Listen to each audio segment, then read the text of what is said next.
So have you ever owned a dog that jumps on your guests or jumps on your car when you pull into your driveway, or many other undesirable habits? Well, there's a way to fix that using positive reinforcement training.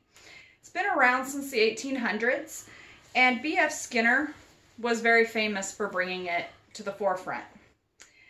Positive reinforcement offers a way to train your dog without anger, frustration, or hitting your dog, and makes it so your dog isn't afraid. B.F. Skinner was the father of operant or positive conditioning. Positive reinforcement in dogs and training them to do specific things using this positive reinforcement are many things that came from this invention of B.F. Skinner.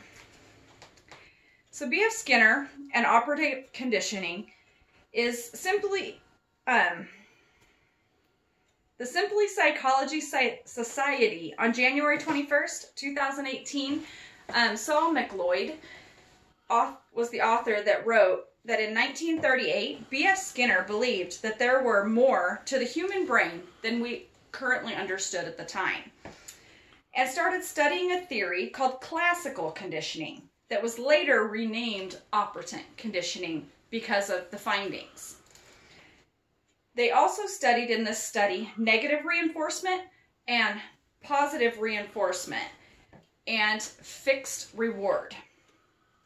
So what they did in this is that they used a rat and they put him in a box, and they started with giving electrical impulses.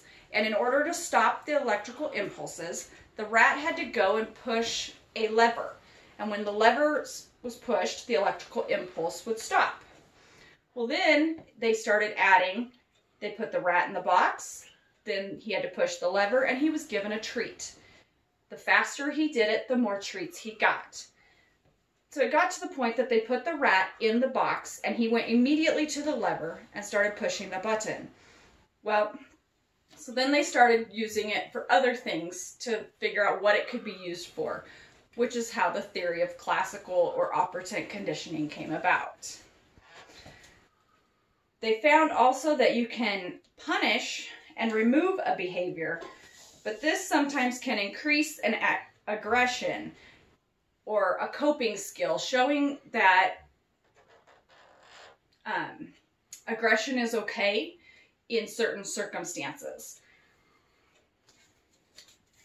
So to use this with today's day and using it in dogs, you can use tools like a clicker that provides a cue, like the lever did for the rat in the box for B.F. Skinner.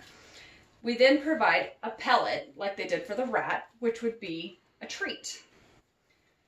So at Healthy Tales Retreat in Shenandoah, they explain that the clicker or tool gets the dog's attention for what behavior you're asking for. And this is then rewarded with a treat. So by asking your dog to sit, and when it does, you push the clicker and you give them a treat, causing them to reproduce this behavior more frequently and faster so that you can control your dog faster. So this is important because dogs are natural born pleasers, and they also want the hierarchy of a pack. So this shows them that you are their pack leader and that they need to respond to you.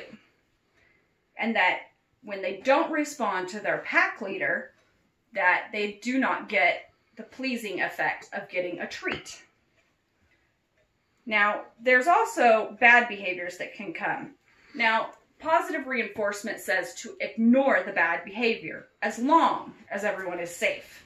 Now, if the dog is biting somebody, you need to step in and provide a negative reinforcement to show that the pack leader is mad. But then you show them what to do in the future with positive reinforcement. So, the Kennel Club of America in January did a new article that offered frustrated dog owners ways to train their dogs using positive reinforcement. So your dog gets excited and they jump on your guests. or they jump on your car. So if they're jumping on your guests, you give the command to sit, and you provide a clicker sound that they have now associated with the treat. They sit, stop jumping on your guest, you provide them with a treat. The more you do it with a guest, the sooner they realize not to jump. This can also be done with training a new puppy. Hillary Erb of the American Kennel Club offered the idea that you take your puppy out on a schedule. They go potty in the yard, you offer the clicker, you give a treat, you take them back in the house.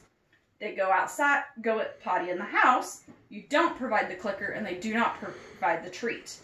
Therefore, they now know that in order to be rewarded for going potty, they have to do this outside. So this can be used in a many of ways for many different behaviors. Those are just two examples.